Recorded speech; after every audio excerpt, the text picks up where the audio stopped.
الحمد لله نحمده ونستعينه ونستغفره ونعوذ بالله من شرور أنفسنا من يهد الله فلا مضل له ومن يضلله فلا هادي له ونشهد أن لا إله إلا الله وحده لا شريك له ونشهد أن محمدا عبده ورسوله أما بعد فأعوذ بالله من الشيطان الرجيم بسم الله الرحمن الرحيم إن الله وملائكته يصلون على النبي يا أيها الذين آمنوا صلوا عليه وسلموا تسليما اللهم صل على سيدنا ونبينا حبيبنا مولانا اللهم صل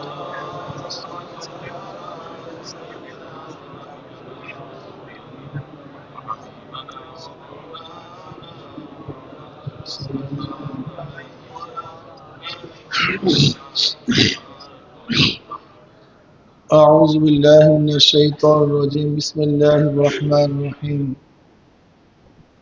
كتب عليكم الصيام كما كتب على الذين من قبلكم لعلكم تتقون صدق الله العلي العظيم আল্লাহ পাকের শুকর যে মওলাই করিম আপনাকে আমাকে এখন পর্যন্ত হায়াতে রেখে সুস্থ শরীরে সুন্দর এক পরিবেশে রোজা আদায়ের তৌফিক দান করছেন শুকরিয়া দান সবাই বলি আলহামদুলিল্লাহ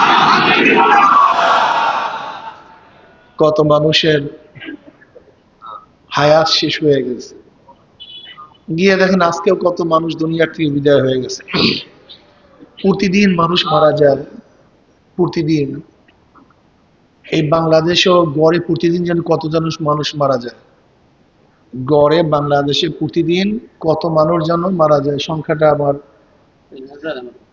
আমার এখন খেয়ালে নেই এরকম প্রতিদিন মারা যায়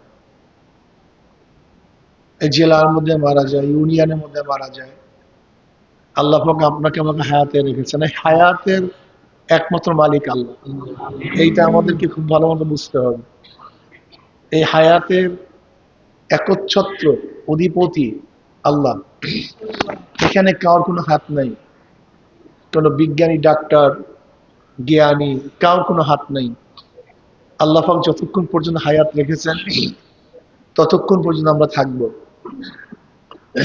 হায়াত নেই আমরা কেউ থাকবো না বাকি কাজটা হলো হায়াতকে কিভাবে কাজে লাগাইতেছি এটা হলো দেখার বিষয় এটা সবচেয়ে মারাত্মক দেখার বিষয় হায়াতকে আমরা কিভাবে কাজে লাগাইতেছি এই হায়াতকে যে যেভাবে কাজে লাগাবে সে ব্যক্তি সেইভাবে দামি হবে আমি কথাটা বুঝতে পারছি ভাই এই হায়াতকে যে যেভাবে কাজে লাগাবে কেউ বেহুদা গান গুজব মদ আড্ডা জুয়া 24টা ঘন্টা তারা গুনার মধ্যে লিপ্ত এরকম একদল লোক আছে না ভাই তাদের হায়াতটা আসলে হায়াতটাই বেকার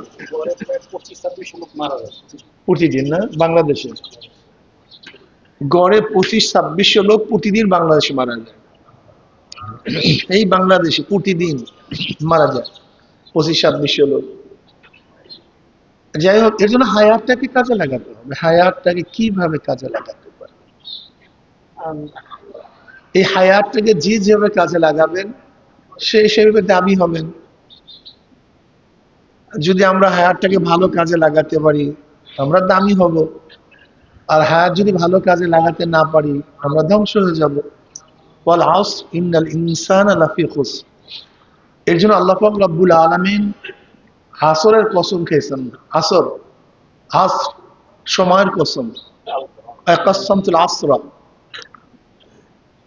ইমাম শাফি রাহমাতুল্লাহ আলাইহি ফরমান সূরা আসর এমন এক সূরা যা নিয়ে গবেষণা করলে এটাই যথেষ্ট একটা মানুষের জিন্দেগিতে চলার জন্য যাহা কিছুর প্রয়োজন সব সূরা আসরের মধ্যে আছে সাহাবীদের মধ্যে এমন দুজন সাহাবী ছিলেন যারা একে অপরকে সূরা আসর তেলাওয়াত করে শোনাবার আগ পর্যন্ত পৃথক হতেন না তারা প্রতিদিন একে অপরকে সূরা আসর শুনাইতেন।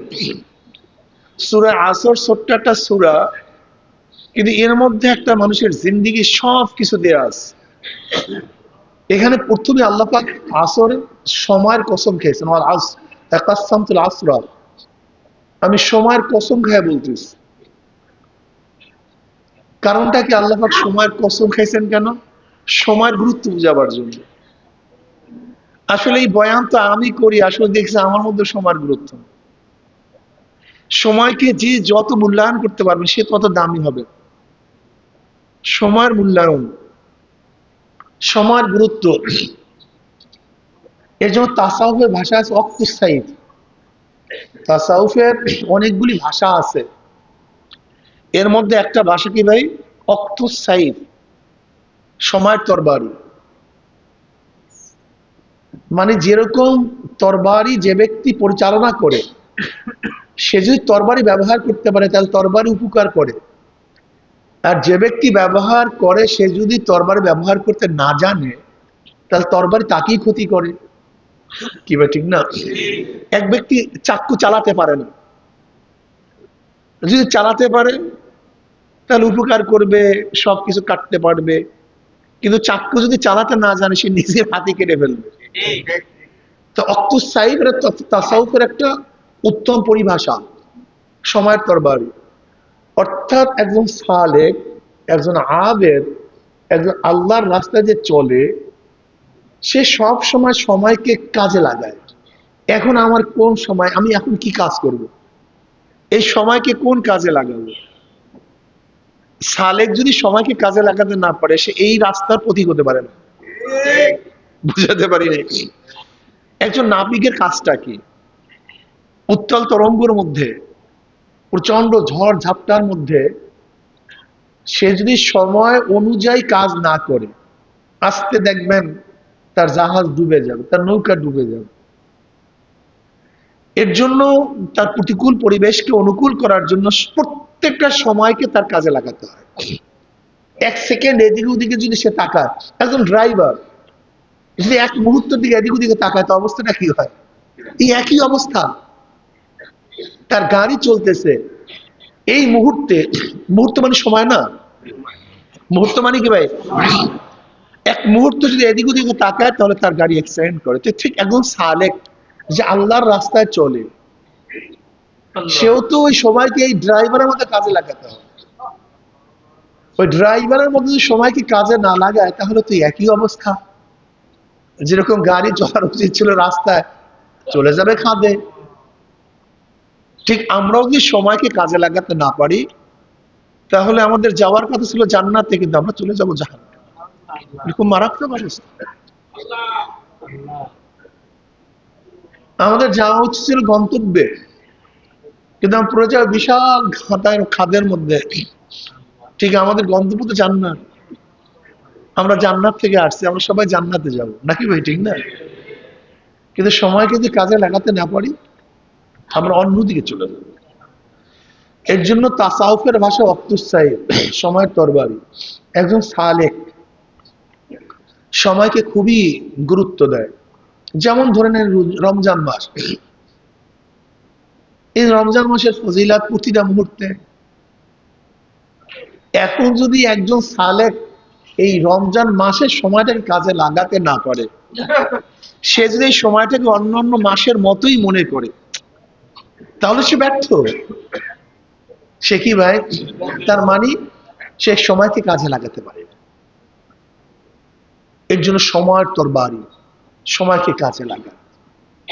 কখন কোন সময় কি কাজ করবেন, আমার তফকা কি, আমার অবস্থান কি, আমার হালাত কি, ওই সময় একজন সালেক ওই হালাত অনুযায়ী সময়কে কাজে লাগায়। যেমন ধরে নেন যখন ইবাদতের মজা চলে আসছে তখন ওই ব্যক্তি ইবাদতের মধ্যে মগ্ন থাকে। কেন? মানুষের মন সবসময় এক থাকে না। মানুষের মন, আপনাকে হাদিসের মধ্যে দেখেন না হানজালা রাদিয়াল্লাহু তাআলা আনহুর অবস্থাটা কি? হানজালা রাদিয়াল্লাহু তাআলা আনহু জলিল কদর সাহাবী, মুসলিমের মধ্যে রওয়ায়াত আসছে। একদিন দৌড়ে আর বলছে হানজালা মুনাফিক হয়ে গেছে। হানজালা মুনাফিক হয়ে গেছে। আবু বকর সিদ্দিক রাদিয়াল্লাহু তাআলা আনহু তিনি শুনলেন হানজালা বলতেছে হানজালা মুনাফিক হয়ে গেছে। আসলে দেখেন তাদের হালাত, তাদের অবস্থা, তাদের কলবের খেয়াল আর আমাদের খেয়াল কি আজীব। এই জন্য বলছে না, যদি সাহাবারা আমাদেরকে দেখতেন বলতেন এগুলো সব কাফের। আসলেও, আর আমরা যদি তাদেরকে দেখতাম বলতাম সব পাগল। আসলেও আসলেও ভাই, আজকে মদিনার ইসলাম তো পরাজিত ওর দিকে। মদিনার ইসলাম কে মানতে চায়? আধুনিক ইসলাম নিয়ে সবাই পাগল। মদিনার ইসলামের মধ্যে মিথ্যা নাই, কিন্তু আধুনিক ইসলামের মধ্যে চরম মিথ্যা। আধুনিক ইসলামের মধ্যে মিথ্যা, ধোঁকাবাজি, শটতামি, ফাইজলামি, অপবাদ, অপপ্রচার, যা আছে সবই আছে, বেপর্দা, সবই আধুনিক ইসলামের মধ্যে আছে, কিন্তু মদিনার ইসলামের মধ্যে তো এগুলি নাই। এখন মদিনার ইসলাম নিয়ে চলা যা কি কঠিন। হ্যাঁ, অনেক কঠিন রে ভাই, যে কঠিনের শেষ নেই, কোনো সীমা নেই। অনেক কঠিন বর্তমান মদিনার ইসলাম নিয়ে চলা, এই যে কি কঠিন। আল্লাহ আমাদের সবাইকে মাফ করে দেন। মদিনার ইসলাম অনুযায়ী চলার আল্লাহ পাক আমাদের সবাইকে তৌফিক দান করুন। খবরদার ইমানকে মজবুত রাখিয়েন। আধুনিক ইসলামের মধ্যে চোখে পানি নেই, কিন্তু মদিনার ইসলামের মধ্যে চোখে পানি আছে। আধুনিক ইসলামের মধ্যে জিকির আজকার নেই, মদিনার ইসলামের মধ্যে জিকির আজকার আছে। আধুনিক ইসলামের মধ্যে মাওলার প্রেমে,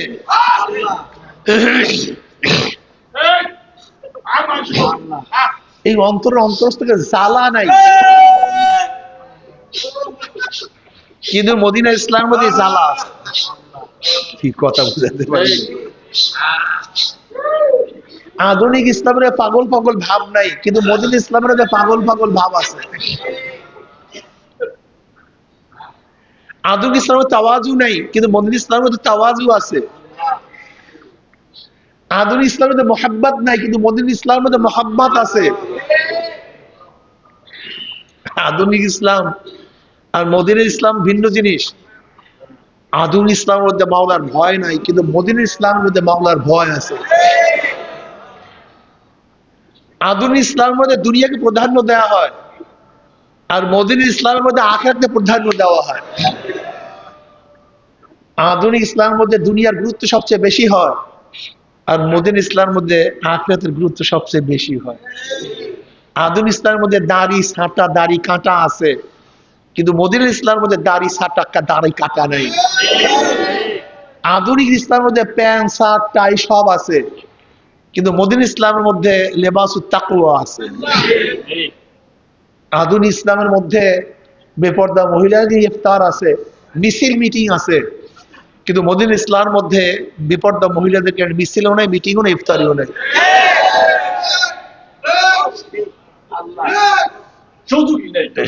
আধুনিক ইসলামের মধ্যে নামাজের মধ্যে হালাত, খুশু খুজু এগুলি দরকার নয়, কিন্তু মদিনা ইসলামের মধ্যে নামাজের মধ্যে খুশু এবং খুজু থাকা চাই। আধুনিক ইসলামের মধ্যে নামাজ হলো ক্ষমতা যাওয়ার পদ্ধতি, পন্থা, পাথেয়, মাধ্যম, এটা মূল না। কিন্তু মদিনা ইসলামের মধ্যে যেগুলি ইবাদত জাতিয়া, মূল ইবাদত, এগুলো হলো আসল, আর এর বাইরে যা আছে সব ওসাইল, সব হলো মাধ্যম। কাজে আধুনিক ইসলাম আর মদিনা ইসলামের মধ্যে আসমান জমিন পার্থক্য করে ভাই। কাজেই আধুনিক ইসলামের সাথে যদি মদিনা ইসলাম মিলাতে যান তো খুব কঠিন হয়ে যাবে, অনেক কঠিন হয়ে যাবে। হানজালা রাদিয়াল্লাহু তাআলা আনহু বলেন হানজালা মুনাফিক হয়ে গেছে। দেখেন নিজেকে কত কিছু মনে করে, নিজেকে মুনাফিক, কাফেরের চেয়েও খারাপ মনে করে, কাফেরের চেয়েও খারাপ মনে করে। চিন্তা করতে পারছেন?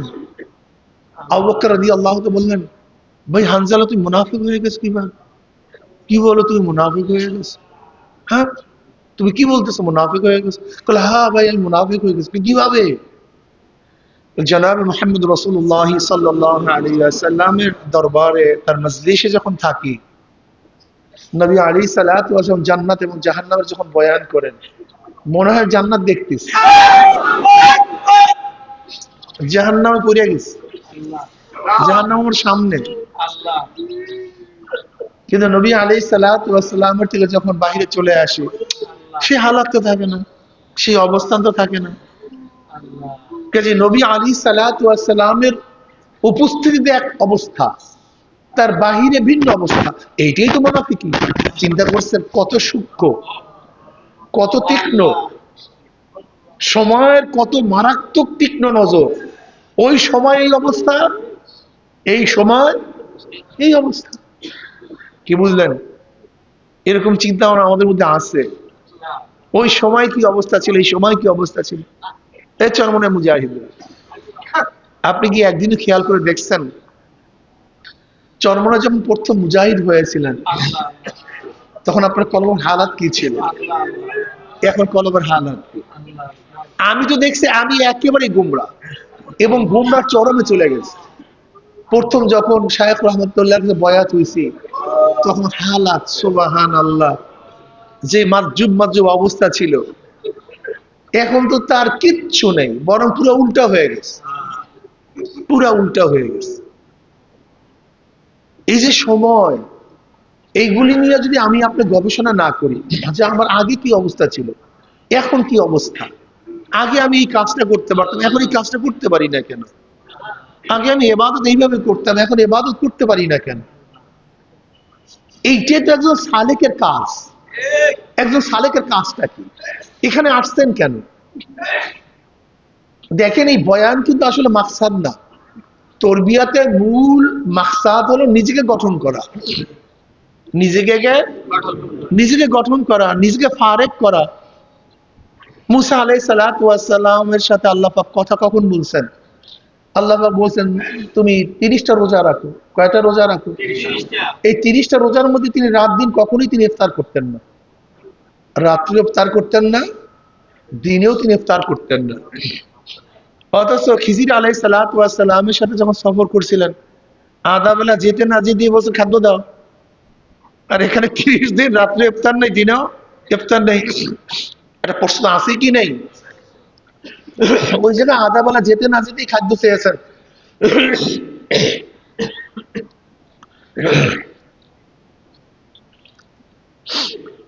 আর এখানে 30 দিন ইফতার না করার পর তার মধ্যে ক্ষুধা আসে নাই, পানিও পান করেন রাত্র দিন। এখানে আল্লাহর এশক এবং মোহাব্বতে সবকিছু ভুলাইয়া দিচ্ছে। কার সাথে কথা বলতে যাবেন? আল্লাহর সাথে। এর জন্য দুনিয়ার কোনো খেয়াল নেই, কোনো হুঁশ নেই। অর্থাৎ যখন সে আল্লাহর প্রেমে, আল্লাহর সাথে কথা বলার জন্য আধ্যাত্মিক লাইনে, আখিরাতের লাইনে চলছিলেন, তখন দুনিয়ার ক্ষুধা এবং পিপাসা তাকে আচ্ছাদন করতে পারেনি, তাকে ধরতে পারেনি, গ্রাস করতে পারেনি। কিন্তু ওখানে তো ছিল দুনিয়ার সম্পর্কে জানা, যে এখানে আহলে এলেম কি আছে। আল্লাহ বলছেন তোমার তো আহলে এলেম আছে, কথাটা বুঝাতে পারিনি। ওখানে ছিল ভিন্ন এক অনুসন্ধান, দুনিয়ার অনুসন্ধান, দুনিয়ার সম্পর্কে জানা। আর এখানে তুর পাহাড়ে যাওয়া ছিল একমাত্র মাওলার সাথে কথা বলা। এই আত্মহারা হয়ে গেছেন। কি হয়ে গেছেন? আত্মহারা। 30 রাত্রের মধ্যে খানা নাই, পিনাও নেই। 30 দিন পরে ইফতার করছেন, মেসওয়াক করছেন। আল্লাহ পাক আরো 10 দিন বাড়ায়, মোট 40 দিন। আরো কয়দিন বাড়ায় গেছেন? আরো 10 দিন, মোট 40 দিন। এই 40 দিন তিনি তার কাফেলা বনী ইসরাইল থেকে হারুন আলাইহিস সালাতু ওয়াস সালামের দায়িত্ব দিয়ে তিনি চলে গেছেন তুর পাহাড়ের মধ্যে। এই যে একা একা থাকা, আলোক করা নিজেকে, এগুলি দরকার। এই গোসানিসিন এখতিয়ার করা। তা আমরা ঘরের থেকে ফারেক হয়েছি মাওলাকে পাওয়ার জন্য, এই ঘরের থেকে আসছি মাওলাকে চেনার জন্য। এর জন্য মাঝে মাঝে নিজেকে আলোক করতে হয়। কিন্তু দেখবেন আমাদের মধ্যে যদি ইসলামী আন্দোলন বাংলাদেশের মধ্যে সবচেয়ে বেশি জড়িত, এরা কিন্তু এই লাইনে এখন আর নাই। ইসলামী আন্দোলনের সাথে যারা খুব খুব বেশি জড়িত, তারা দেখবেন এইমাত্র যে বয়ানগুলি করছে এর থেকে আস্তে আস্তে তারাও দূরে সরতেছে। খুব খেয়াল করে দেখেন, এই যে মাজলিসের মধ্যে আছে, দেখবেন ইসলামী আন্দোলন খুব বড় দায়িত্বশীল কয়েকজন আছে, আমি তো দেখি না, আমি তো খুব দেখি না। তার মানে তাদের মধ্যে এই সমস্ত হালাত পয়দা করার দরকার নেই, এগুলি তাদের জন্য না, এগুলি ওই যে সাধারণ মুজাহিদ টুজাহিদ, ওই যে গরিব শরীফ আছে, এগুলির জন্য। আসলে আল্লাহর কি কৃষ্ণা, জান্নাতের কিন্তু এই হাবা গোবা লোকগুলি বেশি, এই হাবা গোবা বেশি চালাক চুলাক কিন্তু জান্নাতে কম যাবে। ওই ওয়াইসকুল রহমতুল্লাহ কথা বললাম না, মাজুব মাজুব পথ, কি পথ? এই মাজুব মাজুব পথ, দেওয়ানা দেওয়ানা ভাব, এটাই হলো তারাক্কি বেশি। কলব সাফ করেন। হানজালা রাদিয়াল্লাহু তাআলা আনহু তিনি মুনাফিক হয়ে গেছেন বলতেছেন, যে নবী আলাইহিস সালাতু ওয়াস সালামের দরবারে এক অবস্থা, বাহিরে এইটাই তো মুনাফিকের অবস্থাটা কি, এক এক সময় এক হালাত, এইটাই তো মুনাফিকের আলামত। কাজী হানজালা মুনাফিক হয়ে গেছে। আবু বকর রাদিয়াল্লাহু কলব দেখেন কত স্বচ্ছ পরিষ্কার, বলে আমিও তো একই অবস্থা। কে? আবু বকর কে? গোটা নবীদের পরে যা প্রথম, একেবারে এক নম্বর স্থান মর্যাদা, গোটা নবীদের পরে মর্যাদার দিকে এক নম্বরে। সে বলছে হানজালা আমার অবস্থা তো এক। এর দ্বারা আমরা কি বুঝলাম? এক সালেক আর এক সালেকে হালাত বয়ান করা। যদি এক সালেক আর এক সালেকের কাছে হালাত বয়ান না করে, সালেক যদি শায়েখের কাছে হালাত বয়ান না করে, তাহলে অবস্থা বুঝতে পারে না। এই জন্য আপুসের মধ্যে, নিজেদের মধ্যে মাঝে মাঝে নিজেকে নিয়ে আলোচনা করা। আমরা তো খালি আলোচনা করি দুনিয়ার ব্যাপারে, আশেক এবং সালেকের কাজ হলো, ভাই কি অবস্থা, কি তোমার কি হালাত, কি ভাই অবস্থাটা খুব খারাপ, ভাই এ তো পারতেছি না। এই যে নিজেদের মধ্যে আপুসের মধ্যে মোজাকারার মাধ্যমে নিজেদের মধ্যে কি হবে? উৎসাহ পয়দা হবে, আমলি উৎসাহ পয়দা হবে। এই যে আমাদের মধ্যে করা উচিত, একজন কারার ভুল ধরা দেওয়া উচিত, ভাই তুমি এই কাজটা করতেছো কেন, কিন্তু আমরা করি শত্রুতা বশবর্তী হয়ে, এই শত্রুতা উদ্ধার করার জন্য, মানুষকে খারাপ প্রচার করার জন্য। আসলে উচিত কি, এক ভাই তো আর এক ভাইয়ের দোষকে গোপন করা, এটা হলো মুমিনের খাসলা, মুমিনের চরিত্র। কিন্তু আমরা কি করি, আমরা আমার মুমিন ভাইয়ের খারাপ বদ আখলাক গুলি সবাইকে ছড়িয়ে দিই, এটা উদ্দেশ্য না। হাদিসের মধ্যে আসছে, বুখারীর মধ্যে রওয়ায়াত আসছে, যে ব্যক্তি দুনিয়ার মধ্যে তার মুমিন ভাইয়ের, মুসলমান ভাইয়ের দোষ ত্রুটি গোপন করবে, আল্লাহ পাক রব্বুল আলামিন কিয়ামতের ময়দানে তার সমস্ত গুনাহগুলি গোপন করে দেবেন, তার দোষ ত্রুটিকে আল্লাহ পাক গোপন করে দেবেন। আল্লাহ, মান সাতারান নাস সাতারাল্লাহু ইয়াউমাল কিয়ামাহ, যে মানুষের দোষ ত্রুটি, অন্য রওয়ায়াতে মান সাতারাল মুসলিমুন, যে মুসলিমান, মান সাতার মুসলিমান সাতারাল্লাহু ইয়াউমাল কিয়ামাহ, যে ব্যক্তি মুসলমানদের দোষ ত্রুটি গোপন করবে, আল্লাহ পাক রব্বুল আলামিন কিয়ামতের ময়দানে তার সমস্ত দোষ ত্রুটিকে গোপন করে দিবে। কিন্তু আমরা দোষ ত্রুটিকে গোপন করি না, বরং দোষ ত্রুটি প্রকাশ করি। এর জন্য আমাদের উচিত দোষ ত্রুটিকে অবশ্যই গোপন করা, আবার নিজেদের মধ্যে হালাতকে চর্চা করা। কি ভাই তোমার সবকের অবস্থা নাকি, সবক আদায় করো কিভাবে, কি তাসির হইতেছে, এইভাবে নিজেদের মধ্যে। আবার দেখা যায় আমাদের মধ্যে অনেকে নিজেরা আবার দরবেশ সাজে, নিজেরা শায়েক সাজে। এরকম শুনছি যে এক মুজাহিদ আর এক মুজাহিদের সবক নেয়, নাউজুবিল্লাহ মিন যালিক। এটা খুব ক্ষতিকর, এটা খুব ক্ষতিকর। হালাত ব্যক্ত করবে শায়েকদের কাছে, যেই হালাতের মাধ্যমে সবক পরিবর্তন হবে সেই হালাতের কথা বলছে। কারণ এক সবক থেকে আর এক সবকে যাওয়ার জন্য হালাত ব্যক্ত করতে হয়, তাসির, আমার এই সবকে কি তাসির হয়েছে। এরপরে শায়েক আপনার সবক পরিবর্তন করবে, কিন্তু আপনি যদি আবার আরেকজন আপনার সাথীকে সাথীর সাথে মুজাকারা হবে, কিন্তু সবক পরিবর্তনের জরিয়া বানায় দিয়েন না। আমি কথাটা বুঝাতে পারছি, পার্থক্য বুঝাতে পারছি? যেমন হানজালা রাদিয়াল্লাহু তাআলা আবু বকর রাদিয়াল্লাহু তাআলাকে নিজে সংশোধন করেন নেই, বরং নবী আলাইহিস সালাতু ওয়াস সালাম নিয়ে গেছে, চলো আমরা নবীর কাছে যাই। আমরা কার কাছে যাই? নবীর কাছে। দুজন নবী আলাইহিস সালাতু ওয়াস সালামের কাছে গেছে, গিয়া বলছেন ইয়া নবী আল্লাহ, ইয়া রাসূলুল্লাহ, আমাদের অবস্থাতে এই। হানজালা মুনাফিক হয়ে গেছে। আবু বকর রাদিয়াল্লাহু বলল, আবু বকর মুনাফিক হয়ে গেছে। বলে কিভাবে মুনাফিক হইছে? বলে ইয়া নবী আল্লাহ সাল্লাল্লাহু আলাইহি ওয়াসাল্লাম, আপনার দরবারে যখন থাকি তখন মনের হালাতেই আপনি জান্নাত জাহান্নামের বয়ান করেন, মনে হয় জান্নাত জাহান্নাম দেখতেছি, কিন্তু আপনার যখন থেকে পৃথক হয়ে যায় তখন তো এই অবস্থা থাকে না। কাজে আপনার সামনে এক অবস্থা, পিছনে আর এক অবস্থা, কাজে এইটা তো মুনাফিকের আলামত।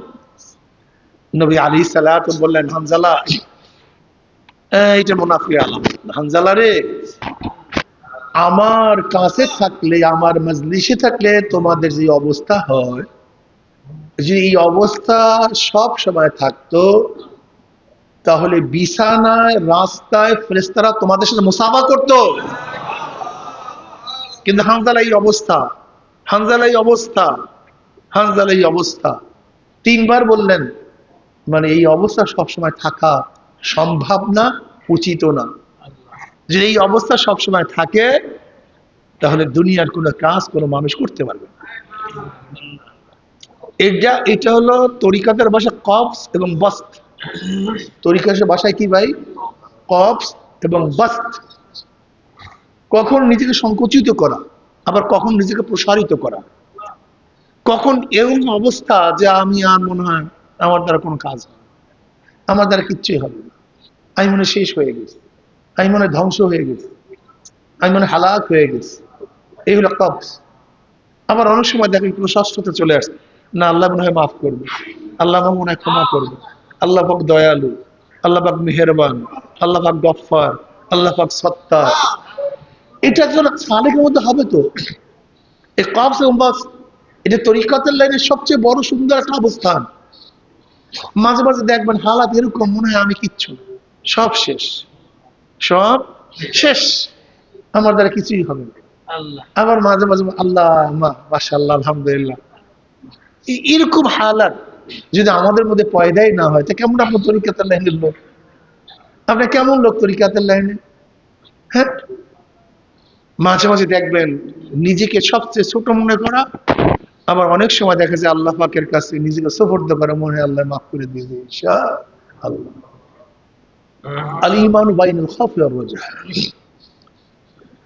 আল ঈমানু বাইনাল খাউফি ওয়ার রাজা। ঈমান আশা এবং ভয়ের মাঝখানে। যদি আপনার সব সময় এরকম অবস্থা থাকে, আমাকে মাফ আল্লাহ করবে না, করবে কাকে? এটা ঠিক না। আবার যদি আপনার মধ্যে এরকমই হয় যে মাওলা আমাকে মাফই করবে না, এটাও ঠিক না। এর জন্য সময়কে কাজে লাগানো, সময়কে সময়কে কাজে লাগানো। তাওয়াজ্জু, তাওয়াজ্জুর 4টা স্তর আছে। শাহ আব্দুল আজিজ মুহাদ্দিস দেহলভী রাহমাতুল্লাহ আলাইহি বলেন, তাওয়াজ্জুর কয়টা স্তর আছে ভাই? 4টে স্তর আছে।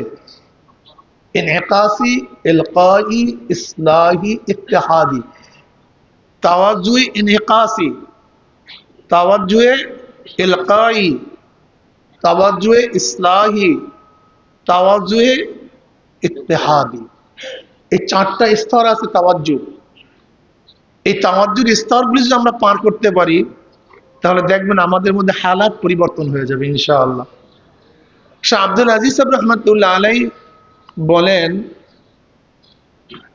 তাওয়াজ্জু ইনইকাসের অবস্থাটা কেমন?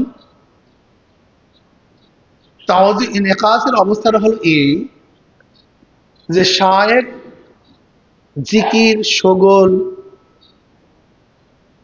আনফাসে কুদসিয়ার মাধ্যমে, আনফাসে কুদসিয়ার মাধ্যমে সালেকদের মধ্যে একটা হালাত, একটা অবস্থান সৃষ্টি করা।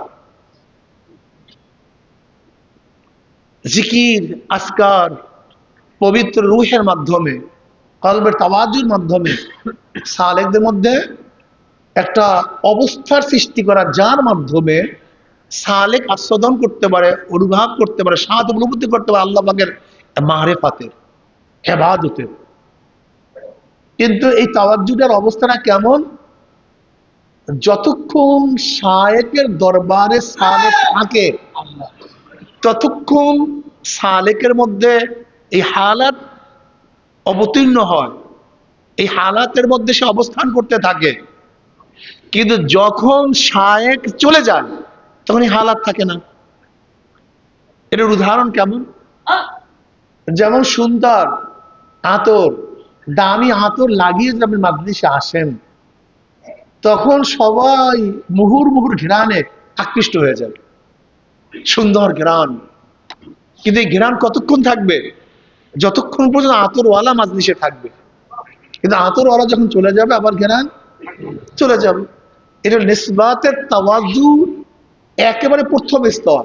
এটা ফায়দার থেকে খালি না, এটা ফায়দার থেকে খালি না। এটার উদাহরণ, যখন আমরা জিকিরে বসি, ভালো মতো জিকির আজকার করি, তখন কলবের হালাত কেমন হয়? কি কথাটা বুঝাতে পারি না? যখন আমরা নসিহাতের মধ্যে থাকি তখন কলবের অবস্থাটা কেমন হয়? তখন দেখা যায় যে কলবের হালাত পরিবর্তন হয়ে যায়। কিন্তু এই হালাতটা কিন্তু যখন আবার জিকির আজকার থেকে দূরে চলে যায়, ওয়াজ নসিহাত বন্ধ হয়ে যায়, মাহফিল থেকে চলে যায়, তখন কিন্তু হালাতটা থাকে না। এটা এনে একা আসি, এটা তাওয়াজ্জুয়ে এনে একা আসি। অর্থাৎ সায়েক যতক্ষণ পর্যন্ত সালেকের মজলিসে থাকে ততক্ষণ তার কলবের হালাতের মধ্যে একটা পরিবর্তন আসে, যে পরিবর্তনের মাধ্যমে স্বাচ্ছন্দ্য করতে পারে, মজা অনুভব করতে পারে কিসের? আল্লাহর মারিফাতের, ইবাদতের, মুহাব্বতের। কিন্তু যখন মাজলিস শেষ হয়ে যায় তখন এই অবস্থান থাকে না। এইটা একেবারে নিসবতের প্রথম স্তর। দ্বিতীয় স্তর হচ্ছে নিসবত ইলকাই, তাওয়াজ্জু ইলকাই। এটা কেমন? এটা ধরে নেন এক ব্যক্তি আগের থেকে সুন্দর মতো বাতির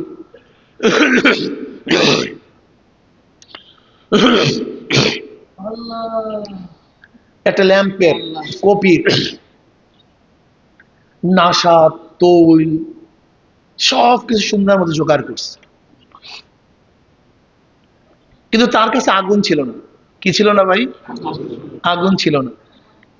যার কাছে আগুন আছে তার কাছে সেই বাতি নিয়ে গেছে। ওনার মধ্যে আগের থেকে আগুন ছিল, ওনার কাছে আগের থেকেই আগুন ছিল। সে আগুন থেকে সে আগুন সেখানে ধরা দিছে। এখন কি বাতি জ্বলা শুরু করছে, কিন্তু এখন ওই ব্যক্তির দায়িত্বটা কি? যেন ঝাপটায় বাতাসে কোনো অবস্থাতে আগুন নিভে না যায়। যদি আগুন বাতাসের ঝাপটায় নিভে যায় তাহলে আবার তো অন্ধকার হয়ে যাবে। এখানে ইলকাইর অর্থটা হলো এই, যেমন এক ব্যক্তি সালেক আগের থেকে নিজেকে তৈয়ার করছে, আগের থেকে নিজেকে তৈয়ার করছে, মুজাহাদা করতেছে, সে সাধনা করতেছে, ইবাদতের মগ্ন আছে, কিন্তু তার মধ্যে ইলমে মারিফাত, ইলমে বাতেন এটা এখন পর্যন্ত তার মধ্যে আসে নাই। কিন্তু আর এক কলবওয়ালা যার মধ্যে ইলমে মারিফাত আছে, ইলমে বাতেন আছে, তার কাছে যাওয়ার পরে সে তাওয়াজ্জুর মাধ্যমে তার মধ্যে ভিন্ন একটা অনুভূতি সৃষ্টি করছে।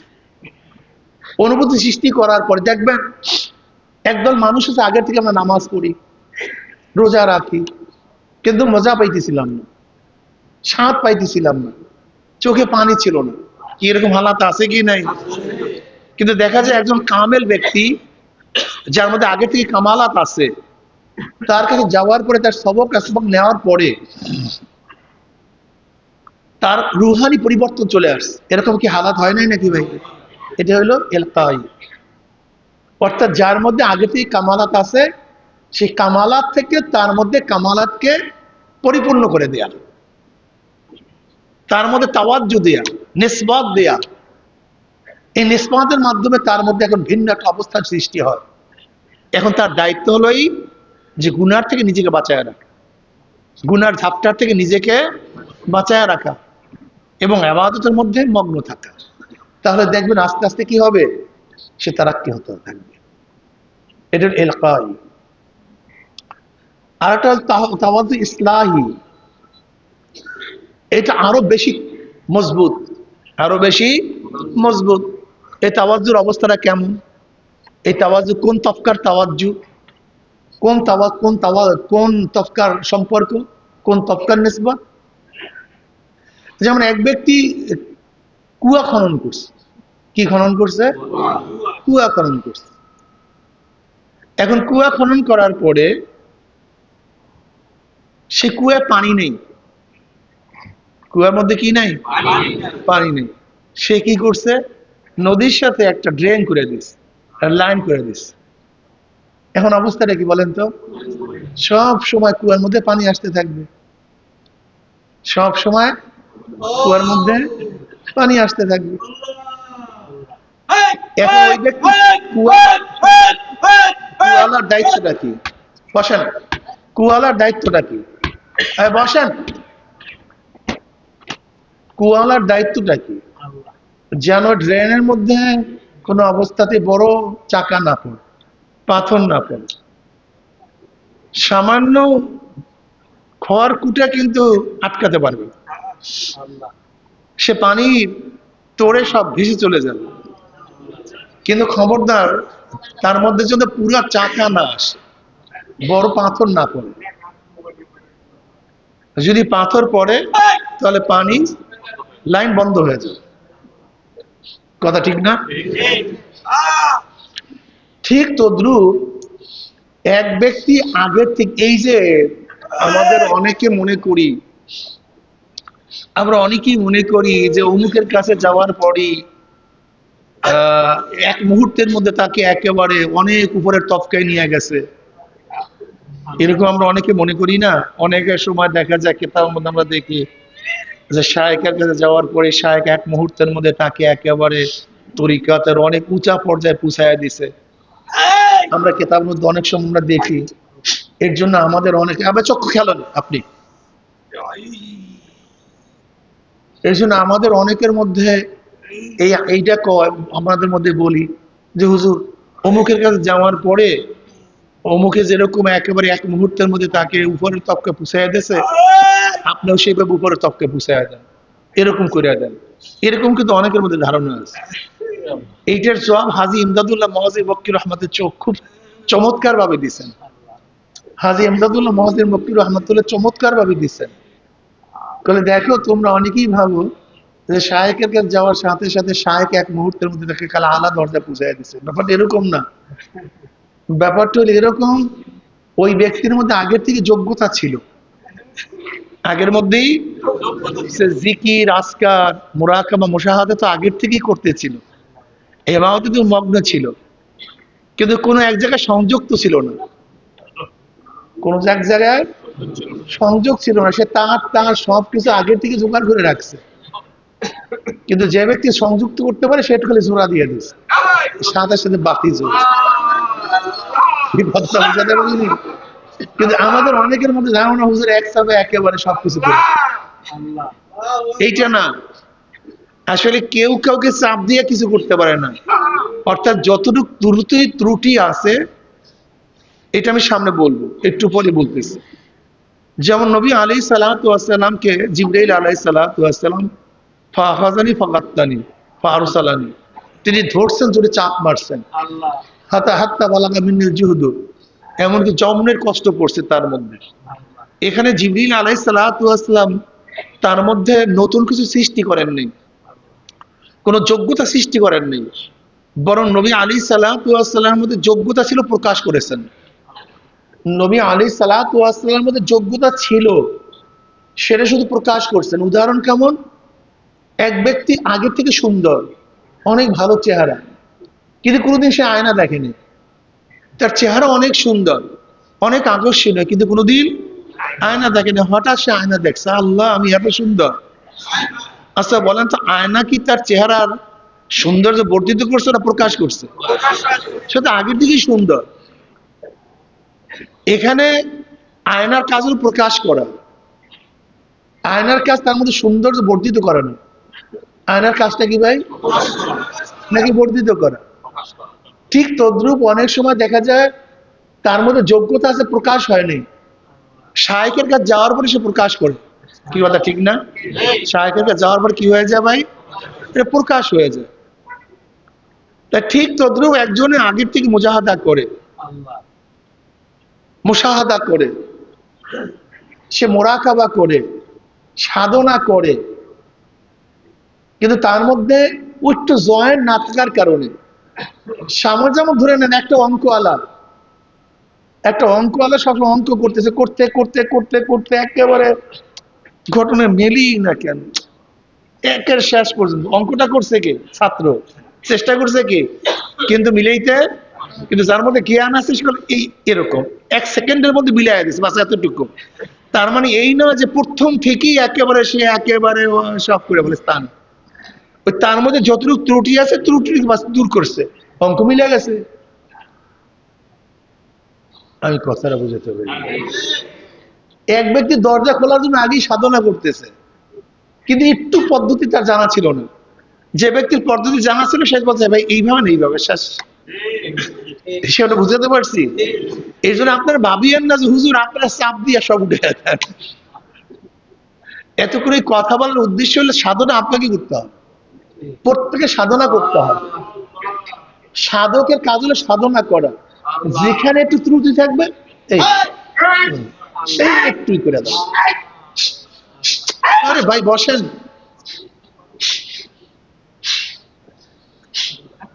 দেখেন আধুনিক ইসলামওয়ালারা এগুলি পছন্দ করে না, কিন্তু এইগুলো আপনার খেয়াল রাখতে হবে। আধুনিক ইসলামওয়ালারা কিন্তু এগুলি পছন্দ করে না। আধুনিক ইসলামগুলো এগুলি নিয়ে কিন্তু তারা মারাত্মক টোল করে, টিটকারি করে, অথচ সাহাবাদের মধ্যে হালাত ছিল। বুখারীর মধ্যে রওয়ায়াত আসছে। দেখ ভাই, আপনারা এই দেখেন আধুনিক ইসলামের মধ্যে তো চলতে হবে, মধ্যে চলতে হবে, গ্রহণ করা যাবে না মধ্যে। চুপ করেন। আধুনিক ইসলামের অবস্থা খুবই খারাপ। বর্তমান জমানায় আধুনিক ইসলাম মানুষ গ্রহণ করতেছে, আর আধুনিক ইসলাম গ্রহণ করা মানে কিয়ামতের আলামত। আগেই বলছি একদিন সবই ধ্বংস হয়ে যাবে। আসমা বিনতে আবু বকর রাদিয়াল্লাহু আনহুমার থেকে রওয়ায়াত আসছে, নবী আলী, ভাই মাইক একটু কমায় দাও হালকা, এতটুকু তো বুঝতে হয় যে কোন কোন করে। আসমা বিনতে আবু বকর রাদিয়াল্লাহু আনহুমার থেকে রওয়ায়াত আসছে যে নবী আলাইহিস সালাতু ওয়াস সালাম দাঁড়ালেন, তিনি কবরের বয়ান করা শুরু করলেন। কিসের বয়ান ভাই? দাজ্জাল মুসলিমুনা দাজ্জাতান, দাজ্জাল মুসলিমুনা দাজ্জাতান, দাদ জিম, দাজ্জাল মুসলিমুনা দাজ্জাতান। বুখারীর মধ্যে রওয়ায়াত আছে। সাহাবাদের মধ্যে এমন হালাত, এরকম হায়বাত, এরকম চিল্লাচিল্লি শুরু হয়ে গেছে। নাসাইর রওয়ায়াতের মধ্যে আসছে, রাবি বলেন যে চিল্লাচিল্লির কারণে নবী আলাইহিস সালাতু ওয়াস সালাম যে বয়ান করতেছিলেন সেই বয়ান শুনতে পাইতেছিলাম না। কিসের কারণে? চিল্লাচিল্লির কারণে, কান্নাকাটির কারণে। বুখারীর মধ্যে রওয়ায়াত, দাজ্জাল মুসলিমুনা দাজ্জাতান, এই শব্দই আসছে। নাসাইরে ব্যাখ্যা দিছে যে এমন চিল্লাচিল্লি, এমন কান্নাকাটি, এমন হায়বাত মজলিসের মধ্যে জনাব মুহাম্মদ রাসূলুল্লাহ সাল্লাল্লাহু আলাইহি ওয়াসাল্লাম যে বয়ান করতেছিলেন, সাহাবাদের মুসলমানদের চিল্লাচিল্লির কারণে সে বয়ান নসিহত শুনতে পাইতেছিলাম না।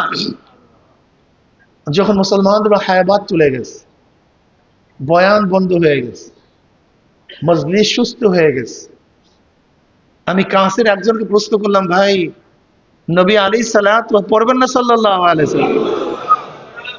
এমন কি বয়ান করলেন যে বয়ানের কারণে মুসলমানদের মধ্যে মজলিসের মধ্যে এই অবস্থা? তখন ওই কাছের ব্যক্তি বললেন, নবী আলাইহিস সালাতু ওয়াস সালাম বয়ান করছেন অচিরি কবরের মধ্যে দজ্জালের ফিতনার মধ্যে ফিতনার সম্মুখীন হতে হবে। ব্যাস বয়ানটু কি? অচিরি কবরের মধ্যে দজ্জালের ফিতনার মধ্যে কি হতে হবে? ফিতনার সম্মুখীন হতে হবে, শুধু এই বয়ান। এর মধ্যে সাহাবাদের চিল্লা চিল্লি, কান্না কাটি, হায়াত শুরু হয়ে গেছে। আধুনিক ইসলামের মধ্যে এটা হাস্যরস্যের ব্যাপার। আধুনিক ইসলামের মধ্যে কি ভাই, দেখো কি করে, এটা হাস্যরস্যের ব্যাপার। এটা টোলের সুন্দর একটা পদ্ধতি, কিন্তু এইটাই হলো আধুনিক ইসলাম না, এটা হলো মদিনার ইসলাম। মদিনার ইসলামের মধ্যে বয়ানের সময় চিল্লাচিল্লি ছিল, কান্নাকাটি ছিল। আর আধুনিক ইসলামের মধ্যে বয়ানের মধ্যে কান্নাকাটি থাকে না, হাসি, কক কক কক কক করে হাসতে থাকে। আধুনিক ইসলামের বয়ানও ভিন্ন, আধুনিক ইসলামের বক্তাও ভিন্ন। মদিনার ইসলামের বক্তারা মিথ্যা কথা বলে না বয়ানের মধ্যে। আধুনিক ইসলামের বক্তারা মিথ্যা না বললে তাদের বয়ান ঠিক থাকে না। আধুনিক ইসলামের বক্তারা তারা সাহাবী, তারা সাহাবিয়া, তারা নবী রসুল, তারা আল্লাহর ওলি, এদের উদাহরণ দেন কারা? মদিনার ইসলামের বক্তারা। আধুনিক ইসলামের বক্তারা কিসের উদাহরণ দেন? নায়ক নায়িকা, খেলা, টুর্নামেন্ট, ইনিংস।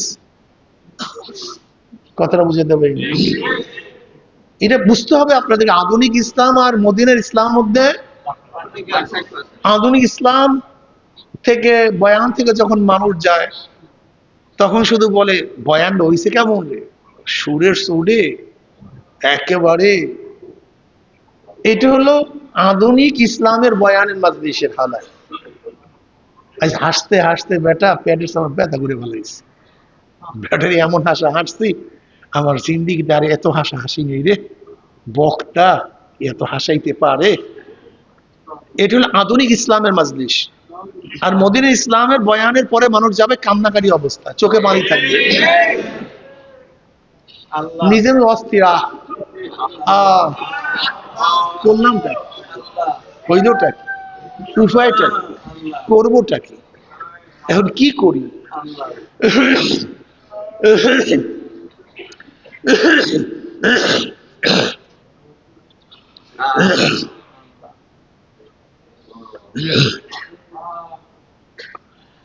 মদিনা ইসলাম থেকে যখন মানুষ বের হবে, কলবের মধ্যে শুধু কাঁপাকাঁপি শুরু হবে, কলবের মধ্যে ভাঙ্গে চুরমার হয়ে যাবে। কি ভাই আমার কথা তো মিলতেছে না নাকি ভাই? মিলে বর্তমান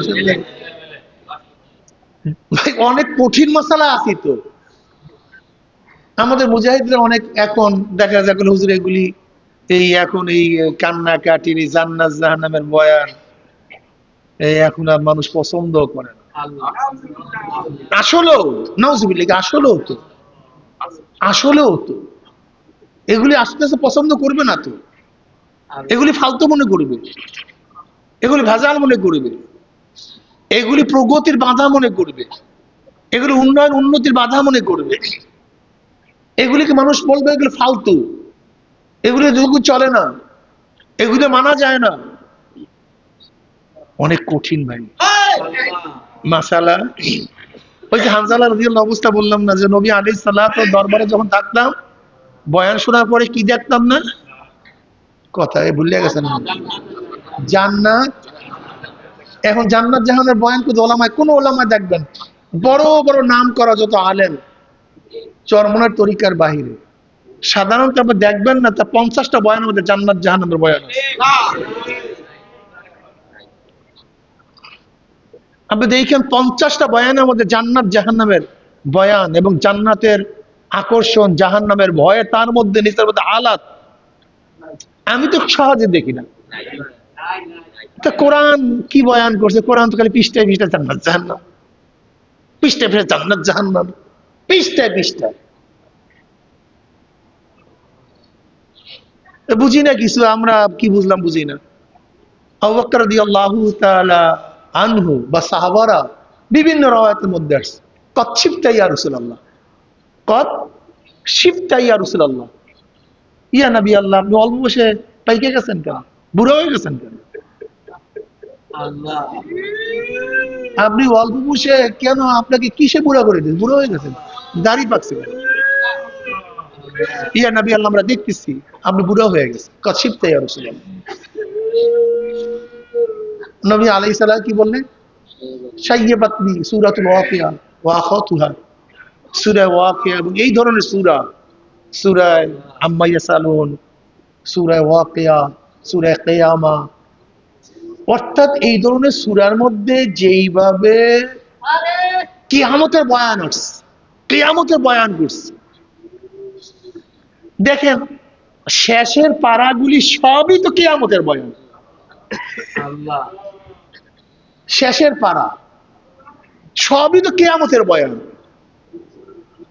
সবই কিয়ামতের বয়ান, জাহান্নামের বয়ান, সবই আখিরাতের বয়ান।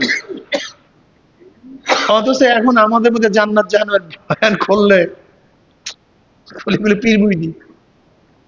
অথচ কোরআনের পাড়ায় পাড়া, শুধু পৃষ্ঠায় পৃষ্ঠায় শেষের পাড়াগুলি কিয়ামতের বয়ান। আম্মা ইয়াতাসালুনা আনিন নাবিয়িল আযীম আল্লাযী হুম ফীহি মুখতালিফুন কাল্লা সায়ালামুনা সুম্মা কাল্লা সায়ালামুন আল কারিয়াতু মাল কারিয়া ওয়া মা আদরাকা মাল কারিয়া। শুরুতেই কিয়ামতের বয়ান।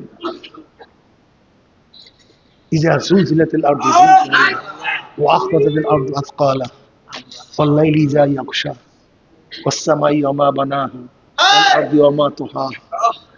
মানে ব্যাপারটা হইছে এখন আমাদের মধ্যে এই জান্নাত জাহান্নামের বয়ান, এই কিয়ামতের মানজার, রাত্র ধ্বংস হয়ে যাওয়া, দিন ধ্বংস হয়ে যাওয়া, আসমান ধ্বংস হয়ে যাওয়া, পাহাড় পর্বত উড়ে যাওয়া, এই সমস্ত বয়ান এখন আর আমাদের কাছে ভালো লাগে না, মনেও চায় না, কিন্তু এলমি বয়ান না।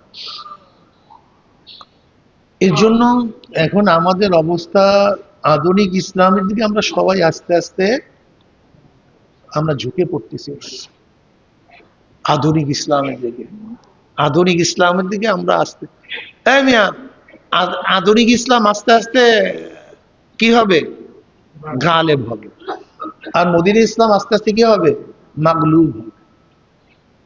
এরকম করতে করতে দেখবেন একদিনে যাই দেখেন সৌদি আরবের অবস্থা নাই। সৌদি আরবের জেলে যখন আমি ছিলাম, একদল লোক আমাকে বলে আমি নাকি চুরি কইরা তারপর সৌদি জেলে গেছি। আল্লাহ ওদের সবাইকে মাফ করে দেন।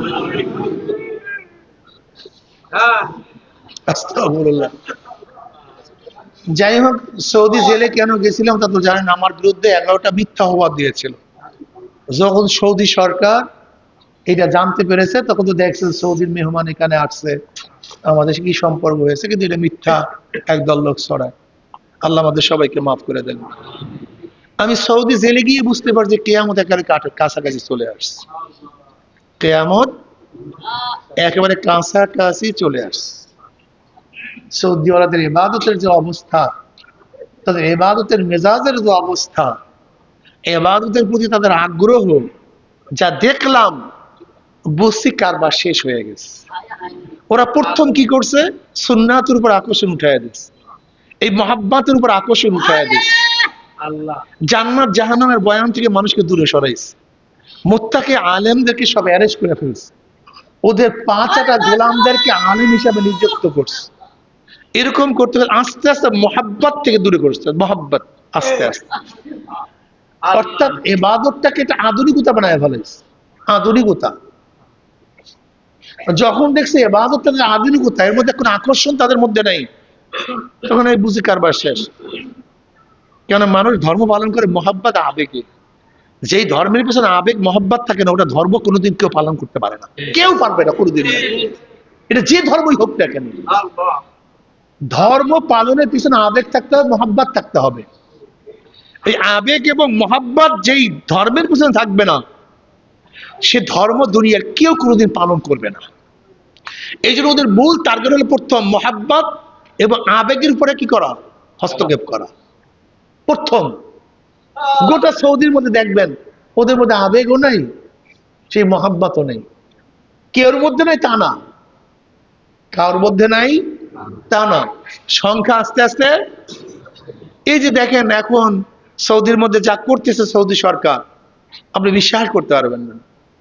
আমরা যখন প্রথম গেছি সৌদিতে 2006-এ, এরপরে যে গেলাম, এই মাত্র 2006-এর পরে যা গিয়ে দেখলাম, এটাই তো আমি নিজেই পাগল হয়ে গেছি। যে দেখা গেলে বুঝতেই পারবেন না সৌদিতে আসছে।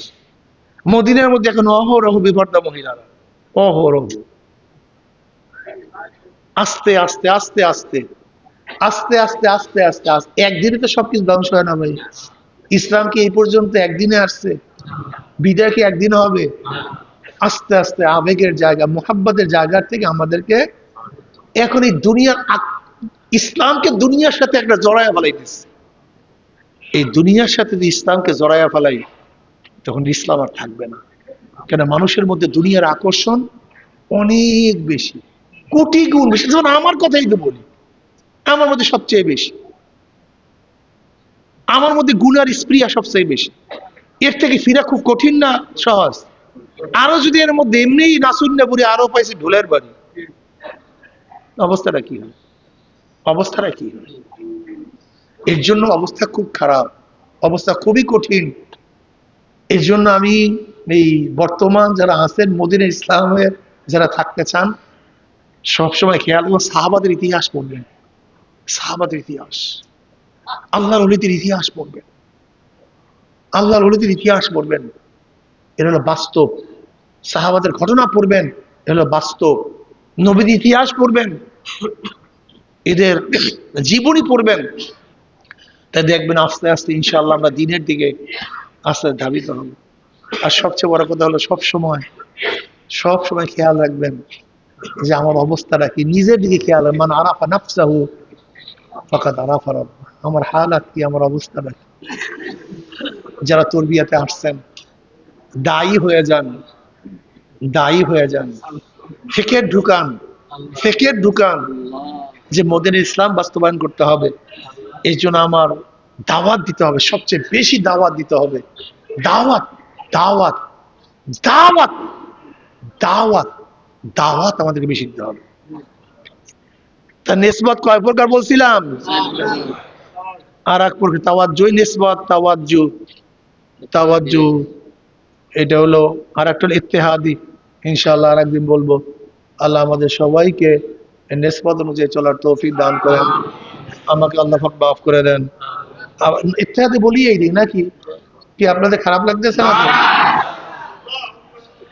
ইনইকাসি, ইলকাই, ইসলাহি আর একটা ইত্তেহাদি। ইত্তেহাদি মানে সালেক এবং শায়েক এক হয়ে যাওয়া। শায়েক ইত্তেহাদ, এক হয়ে যাওয়া। তার চিন্তা ভাবনা, তার দর্শন, তার মত, তার পথ, এর মধ্যে পার্থক্য না থাকা। কি না থাকা ভাই? পার্থক্য না থাকা। এই নিসবত ইত্তেহাদি ছিল আবু বকর রাদিয়াল্লাহু তাআলা আনহু এবং নবী আলাইহিস সালাতু ওয়াস সালামের মধ্যে। এদের মধ্যে নিসবত ছিল নিসবত ইত্তেহাদি। কি নিসবত? নিসবত ইত্তেহাদি। কেমন? দেখেন বদরের ময়দানে, বদরের ময়দানে 70 জন কাফের ধরা পড়ছিল। নবী আলাইহিস সালাত মশওয়ারা করলেন যে তাদের ব্যাপারে কি করা উচিত। ওমর বিন খাত্তাব রাদিয়াল্লাহু আনহু বলছেন তাদেরকে হত্যা করে ফেলেন। সাহাবারা বলছেন তাই। আবু বকর সিদ্দিক রাদিয়াল্লাহু তার কাছে ছিলেন না, নবী আলাইহিস সালাত কাছে ছিলেন না। সাহাবার প্রশ্ন আবু বকর রাদিয়াল্লাহু তার কাছে যে তাদের ব্যাপারে কি ফয়সালা উচিত। আবু বকর রাদিয়াল্লাহু বললেন দিয়া দিয়ে ছেড়ে দেওয়া উচিত, মুক্তিপণ দিয়ে ছেড়ে দেওয়া উচিত। অথচ নবী আলাইহিস সালাতের মত এইটাই ছিল, কিন্তু কাছাকাছি ছিলেন না, কিন্তু তার মতের সাথে ইত্তেহাদ। এই একই হালাত হুদায়বিয়া সন্ধির সময় নবী আলী সালাতু ওয়াস সালাম সন্ধি করতে চাইছেন, কিন্তু সাহাবারা তার বিরুদ্ধে যুদ্ধ করতে চাইছেন। আবু বকর সিদ্দিক ভিন্ন খিমার মধ্যে ছিলেন। আবু বকর রাদিয়াল্লাহু তাআলার কাছে প্রশ্ন করা হয়েছে, আপনার মত কি? বললেন, আমরা তো যুদ্ধ করার জন্য আসিনি, হজ করার জন্য আসছি, আমরা যুদ্ধ করতে যাবো কেন? আমরা তাদের সাথে সন্ধি করে ফেলি। নবী আলাইহিস সালাতু কাছে ছিলেন না, কিন্তু নবী আলাইহিস সালাতু যে মত, আবু বকর রাদিয়াল্লাহু তাআলা একই মত, ইত্তেহাদি। অর্থাৎ আবু বকর সিদ্দিক রাদিয়াল্লাহু তাআলা আনহুর মধ্যে নবী আলাইহিস সালাতু ওয়াস নিসবত মানে সম্পর্কটা ছিল ইত্তেহাদ, এক, ভিন্ন। অর্থাৎ সালেক এবং শায়েকের মতের সাথে হুবাহু মিলে যাও। এইটা শাহ আব্দুল আজিজ রহমতুল্লাহ আলাই চমৎকার উদাহরণ বয়ান করছেন। বাকিবিল্লাহ রহমতুল্লাহ আলাই, আহম্মদ সের হেন্দ রহমতুল্লাহ, আহম্মদ সের হেদ রহমতুল্লাহ আলাই, যেনাকে বলা হয় মুজাদ্দিদ আল ফিসানি, ইনি হলো খাজা বাকিবুল্লাহ রহমতুল্লাহ আলাই শাগরেদ ছিলেন, মুরিদ ছিলেন। আহম্মদ সের হেন্দ, যেনাকে কি বলা হয় মুজাদ্দিদ আল ফিসানি। এই মুজাদ্দিদ আল ফিসানি রহমতুল্লাহ আলাই বাদশাহ আকবরের দ্বীন ইলাহির বিরুদ্ধে যুদ্ধ ঘোষণা করেছিলেন। আপনার ঘটনা অনেকেই জানেন, স্মরণ করিয়ে দেওয়ার জন্য। বাদশাহ আকবর মারা গেছে। বাদশাহ আকবর মারা যাওয়ার পরে তার ছেলে জাহাঙ্গীর মাস্তাদে বসছে। কে বসছে ভাই? জাহাঙ্গীর। মোগল সাম্রাজ্য শুরু হয়েছে বাবরের থেকে। বাদশাহ বাবরের থেকে মোগল সাম্রাজ্যের সূচনা হয়। বাদশাহ বাবর খুব শক্তিশালী ছিল, মারাত্মক শক্তিশালী। দুইজন সেরকম পুরুষকে বগলজাত করিয়া সোজাসুজি পাহাড়ে উঠতে পারতো বাদশাহ বাবর, এত শক্তি ছিল তার। এরকম দুইজন মানুষকে এরকম বগলজাত করিয়া সরাসরি পাহাড়ে উঠিয়া যেত। বাদশাহ বাবরের যেই মানে স্থান, তার যে প্রসাদ, সেটা পাহাড়ের উপরে ছিল, অনেক উপরে। সেখানে আমরা গেছিলাম দেখার জন্য। বাদশাহ রাজসিংহাসন। বাদশাহ বাবর অনেক শক্তিশালী ছিল। সাধারণত বরফের পুকুরে সাঁতার কাটা স্বাভাবিক অভ্যাস ছিল। বরফের পুকুরে সাঁতার কাটা, এটা তার স্বাভাবিক অভ্যাস ছিল। এখন বুঝেন তার তাকত কি অবস্থা বাদশাহ বাবরের। বাদশাহ বাবরের ছেলে হুমায়ুন, এই হুমায়ুনের ছেলে আকবর, আকবরের ছেলে জাহাঙ্গীর, জাহাঙ্গীরের ছেলে শাহজাহান, এই শাহজাহানের ছেলে আওরঙ্গজেব আলমগীর, না আওরঙ্গজীব, যাকে বলা হয় বাদশাহ আলমগীর, জিন্দা পীর আলমগীর রহমতুল্লাহ আলী। প্রায় 11 বছর বয়সেই তো বাদশাহ আকবর ক্ষমতায় বসছে। বেচারা এক জাহেল মানুষ ছিল। এই জাহালাতের কারণে বিভিন্ন ঋষি মনীষী পাদ্রীরা চারপাশে ভিড় জমাইছে এবং তার দ্বারা যা ইচ্ছে তাই করাইছে। এর মধ্যে এক বড় নামধারী আলেম ছিল, যে সবসময় বাদশার অনুকূলে ফতোয়া দিত, আবুল ফজল ফয়জি। আবুল ফজল ফয়জি, এই কম বখতকে আল্লাহ পাক অনেক এলেম দান করছে। এই কম বখতকে আল্লাহ পাক অনেক এলেম, দুনিয়ার প্রচুর এলেম দান করে, যা চিন্তা করতে পারবেন না। এই কম বখত নালায়েক বিনা নক্তার হরুফ দিয়ে কোরআনের তাফসীর লেখছে। আপনি বুঝেন কত মেধা এবং কত জ্ঞান। বিনা নক্তার হরুফ, যেমন আলিফ, বার নিচে নক্তা, তার উপরে নক্তা, সায়ের উপরে এই শব্দ ব্যবহার করে নাই। বা তা সা, জিম ব্যবহার করে না, হা ব্যবহার করছে। খ ব্যবহার করে নাই, ডাল ব্যবহার করছে। জাল ব্যবহার করে নাই, র ব্যবহার করছে। সিন ব্যবহার করছে, শিন ব্যবহার করে নাই। ত ব্যবহার করে, জ ব্যবহার করে নাই। এখন বোঝেন যে বিনা নক্তার হরুফের শব্দ দিয়ে যদি কোরআনের তফসিল লাগে, তাহলে কি পরিমাণে এলেমের দরকার, কি পরিমাণে জানার দরকার। কম বক্সকে আল্লাহ পাক এত এলেম দান করছে, এত জানা জানতো। এলেম ছিল কিন্তু তাকওয়া ছিল না, মাওলার ভয় ছিল। এর জন্য নবী আলাইহিস সালাম কি বলছেন জানেন? আনা মিন গায়রি দাজ্জাল আখাফু আলাইকুম মিনাদ দাজ্জাল। ক্বালা মান হুয়া? ক্বালা উলামা উসসু। আহমদ, মুসনাদ আহমদ এর রওয়ায়াত আছে। আও কামা ক্বালা নবী আলাইহিস সালাতু ওয়াস সালাম। নবী আলাইহিস সালাতু ফরমান, আমি তোমাদের ব্যাপারে একদল মানুষকে দাজ্জালের চেয়ে বেশি ভয়ঙ্কর মনে করি, বেশি ভয় করি। আনা মিন গায়রি দাজ্জাল আখাফু আলাইকুম মিনাদ দাজ্জাল। তোমাদের জন্য একদল মানুষকে দাজ্জালের ফিতনার চেয়ে বড় ভয়ঙ্কর মনে করি। ক্বালা মান হুয়া ইয়া রাসূলুল্লাহ? নবী আলাইহিস সালাতু বলেন, কে সে? বলে উলামা উসসু, এই বদকার, এই দুনিয়াদার, আলেম, এ হলো দাজ্জালের চেয়ে মারাত্মক। দাজ্জাল মানুষকে ধোঁকা দিবে, এটা জায়েজ, এইটাই জান্নাতের পথ। হককে বলবে এটা গুমরাহির পথ। দাজ্জালের মূল কাজটা কি? ধোঁকা দেওয়া। বলেন, দাজ্জালের মূল কাজটা কি? দাজ্জালের মূল কাজটাই ধোঁকা দেওয়া।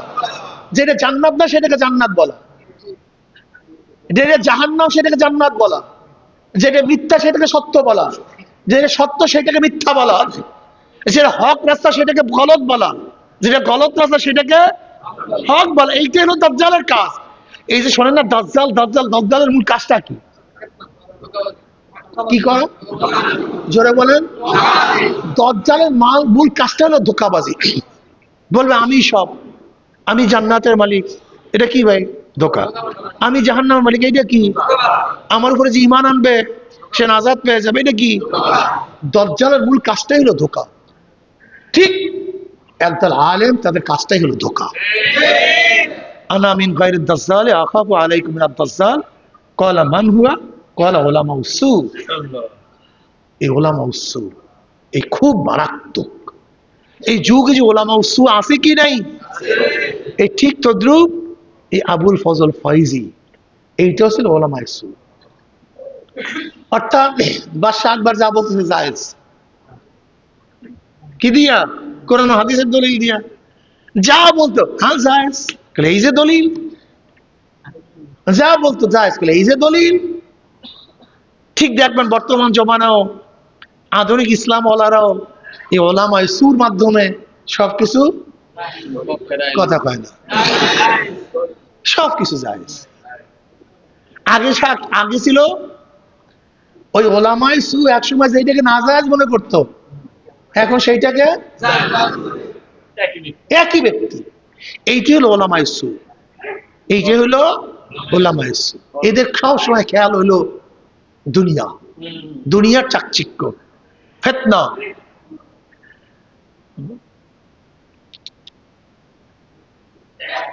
তো বাদশাহ জাহাঙ্গীর, এটি হলো বাদশাহ আকবরের সন্তান। বাদশাহ আকবর সে দ্বীনে ইলাহি প্রবক্তা। দ্বীনে ইলাহিটা এই যে বর্তমান জমানে আধুনিক ইসলাম, এ পর্দা থাকবে, পর্দা থাকবে না।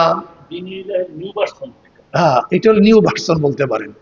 এটা দ্বীনে ইলাহি নতুন প্রকাশ, নতুন অপশন, নিউ ভার্সন। এটা হলো বাস একটা নতুন আধুনিকতা চলে আসছে। ইসলামও থাকবে, মেয়েরাও থাকবে, উলঙ্গ মেয়েরাও থাকবে, ইসলামও থাকবে, উলঙ্গ মেয়েরা মিছিলও করবে, ইসলামও থাকবে, ইফতার মাহফিলও থাকবে, আবার উলঙ্গ মেয়েরা পাশে বসে ইফতারও করবে। ইসলামও থাকবে, মিথ্যা চলতে থাকবে, ধোঁকাবাজিও চলতে থাকবে, হাততালিও চলতে থাকবে, ঢোলও চলতে থাকবে, তবলাও চলতে থাকবে। ওই নিউ ভার্সন আর কি, যেটা আপনারা বলতে পারেন আর কি ইসলামের। ঠিক এই একই একই কাজ করছে ওই দিনে এলায়। বাদশাহ আকবর মারা গেছে, বাদশাহ জাহাঙ্গীর তার প্রবক্তা ছিল। বাদশাহ জাহাঙ্গীর তার বাবের অনুসরণ করতেছিল। মোজাদ্দেদ আল-ফিসান আহমেদের যুদ্ধ করে থেকে অ্যারেস্ট করছে। কি করছে? অ্যারেস্ট করে ফেলাইছে। এই জন্য মোজাদ্দেদ আল-ফিসানি বলা হয়, মারাত্মক প্লেয়ার, অ্যারেস্ট করে ফেলাইছে। বাদশাহ জাহাঙ্গীরকে তিনি তওবা করাইছেন, তার কাছে বয়াত হয়েছে। কার কাছে? এই মোজাদ্দেদ আল-ফিসানি রহমাতুল্লাহ আলাইহির কাছে কি বয়াত হয়েছে? এই বাদশাহ জাহাঙ্গীর বয়াত হয়েছে, তার ইত্তেবা অনুসরণ শুরু করছে। সাচ্চা মুসলমান হয়ে গেছে বাচ্চা জাহাঙ্গীর পরবর্তী, সাচ্চা মুসলমান, 1 নম্বর মুসলমান হয়ে গেছে। কিসের কারণে? সোহবাতের কারণে। কিসের কারণে ভাই? সোহবাত ছাড়া কিচ্ছু হয় না। সোহবাত আসল, সোহবাত দামি, সোহবাতের সাথে কোনো দামি নেই। যাই হোক, ওদিকে আমি যাবো না। সেই মোজাদ্দেদ আল-ফিসার রহমাতুল্লাহ বয়াত গ্রহণ করছেন খাজা বাকিবুল্লাহ রহমাতুল্লাহ আলাইহির কাছে। খাজা বাকিবুল্লাহ রহমাতুল্লাহকে বয়াত গ্রহণ করছেন। এই বাকিবুল্লাহ রহমাতুল্লাহ আলাইহির একজন সাগরেদ ছিল নান ভাই, তার নাম ছিল বাকিবুল্লাহ। তার নাম ছিল কি? বাকিবুল্লাহ। বাকিবুল্লাহ রহমাতুল্লাহ আলাইহি, খাজা বাকিবুল্লাহ রহমাতুল্লাহ আলাইহি, তিনি খুব মেহমান নওয়াজি করতেন। একদিন তার কাছে মেহমান আছে, কিন্তু তার কাছে মেহমানদারি করার মতো কোনো খাদ্য ছিল না, পরেশান। তাই রুটিওয়ালা বাকিবুল্লাহ রহমাতুল্লাহ আলাইহি, উনি রুটির ব্যবসা করতেন, মানে হোটেল ছিল। তিনি খাজা সাহেব রহমতুল্লাহ আলাইহি হালাত দেখে বুঝতে পারছেন হজরতের মেহমান আসছে, কিন্তু মনে হয় খাদ্য নেই। তিনি টুকরি ভইরা খানা টানা সব কিছু নিয়ে আসছে, টুকরি ভইরা নিয়ে আসছে। আসুদা মতো মেহমানরা খাইছে। বাকিবুল্লাহ রহমান খুব খুশি হয়ে গেছে। খুশি আর বলতেছেন, তুমি আমার কাছে কি চাও? বলে, আমি আপনার মতো হইতে চাই। বলে, এটা কোনো দামি হইল না, আমার মতো হইতে চাই। অন্য কিছু চাও? বলে, না, আমি আপনার মতো হইতে চাই। আবার বলছে, না, এটা না, অন্য কিছু বলো। বলে, আমি আপনার মতো হইতে চাই।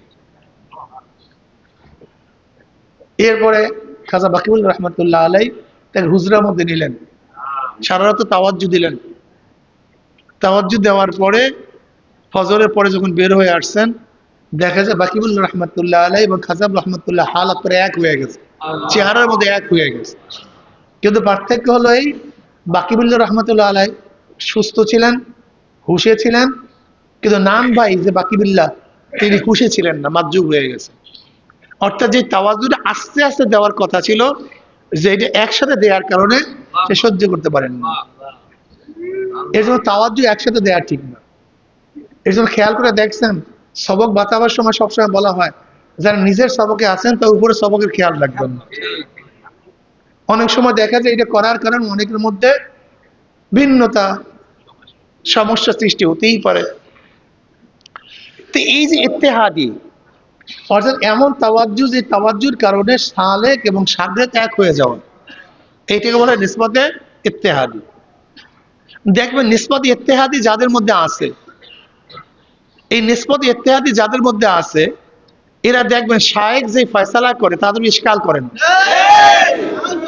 প্রশ্ন তুলেন, হুজুর যা করছে ঠিক আছে, বুঝে আসেন। কিন্তু যাদের মধ্যে নিসবত নাই, দেখবেন তারাই শুধু ইশকাল তুলে, প্রশ্ন তোলে। এটা আমাদের মধ্যে নাই, কি আমাদের মধ্যে নাই? এর বাস্তবতা নাই। একদল লোক দেখবেন হুজুরে বলছে, কোনো প্রশ্ন নেই, ইত্তেহাদ, হুজুর ঠিক করছে। আর একদল লোক কথা কয় না। এই যাদের মধ্যে নিসবত নাই, এই লোকগুলি যে কোনো টাইমে পরিবর্তন হওয়া সম্ভব, কিন্তু যাদের মধ্যে নিসবত আসছে তাদের সহজে পরিবর্তন হওয়া সম্ভব না। আপনি কি খেয়াল করিয়া দেখছেন এইবার সবচেয়ে প্রশ্ন কারা বেশি তুলছে? একজন খেয়াল করে দেখছেন সবচেয়ে বেশি প্রশ্ন কারা তুলছে আমাদের মধ্যে? আমাদের লোক কারা? যাদের মধ্যে কথা কয় না, যাদের মধ্যে, এরাই দেখবেন সবচেয়ে বেশি প্রশ্ন তুলছে। কিন্তু যাদের মধ্যে নিসবত আছে একজন কোনো, কারণ নিসবত নাই তো, নিসবত ইত্তেহাদি নেই, এরা সবচেয়ে বেশি প্রশ্ন তারা তুলছে। এর জন্য এই নিসবত থাকা দরকার। এই সমস্ত বয়ান কিন্তু দেখবেন এই আধুনিক ইসলামের মধ্যে এই সমস্ত বয়ান কিন্তু কাজে লাগবে না, কিন্তু এরা বুঝবেই না আবার নিসবত টিসবত কি, এরা কিন্তু এগুলি বুঝবেই না। অথচ হাদিসের মধ্যে আসছে, আম্মা জান আয়েশা সিদ্দিকা রাদিয়াল্লাহু তাআলা হাদিসের মধ্যে জিবরিল আলাইহিস সালাতু ওয়াস সালাম নবী আলাইহিস সালাতু ওয়াস নিসবত দিবেন, পা আখাযানি ফাগাত্তানি। এইটা মদিনার ইসলামের মধ্যে এখন ওই হালাত আছে, কিন্তু আধুনিক ইসলামের মধ্যে এই হালাত নেই। কাজে আল্লাহ পাক আমাদের সবাইকে মদিনার ইসলাম অনুযায়ী চলার তৌফিক দান। আল্লাহুম্মা আমিন। ربنا ظلمنا أنفسنا وإن لم تغفر لنا وترحمنا لنكونن من الخاسرين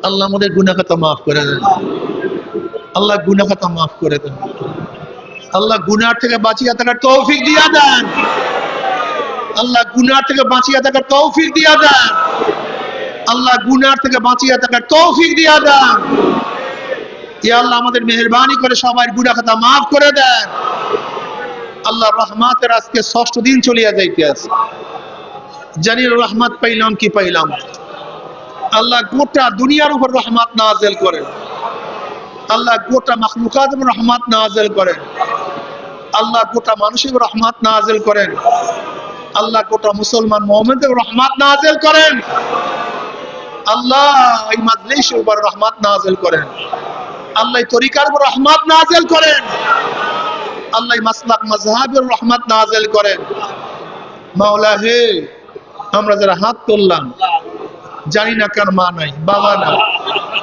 স্ত্রী নাই স্বামী নাই সন্তান নাই দাদা নাই দাদু নাই নানা নাই নানু নাই আল্লাহ যত মুমিন মুমিনাত মুজাহিদরা কবরে শুয়ে রয়েছে সবার কবর আযাবকে maaf করে দেন ইয়া আল্লাহ খাস করে আমাদের শায়খ ও মুর্শিদের কবরকে জান্নাতের বাগিচা বানায়া দেন মায়ের কবরকে জান্নাতের বাগিচা বানায়া দেন দাদা জানের কবরকে জান্নাতের বাগিচা বানায়া দেন আমাদের বংশের সমস্ত মুমিন মুত্তাকিনদের কবরকে জান্নাতের বাগিচা বানায়া দেন এই তরিকার সমস্ত মুজাহিদদের এই তরিকার সমস্ত মাশায়েখদের কবরকে জান্নাতের বাগিচা বানায়া দেন গোটা দুনিয়ার মুমিন মুত্তাকিনদের কবরকে জান্নাতের বাগিচা বানায়া দেন আমাদের আহলে আওলাদের খাস গোলাম বান্দী হিসেবে কবুল করেন রব্বির হামহুমা কামা রাব্বায়ানি সগীরা সুবহান রাব্বিকা রাব্বিল ইজ্জাতি আম্মা ইয়াসিফুন ওয়া সালামুন আলাল মুরসালিন আলহামদুলিল্লাহি রাব্বিল আলামিন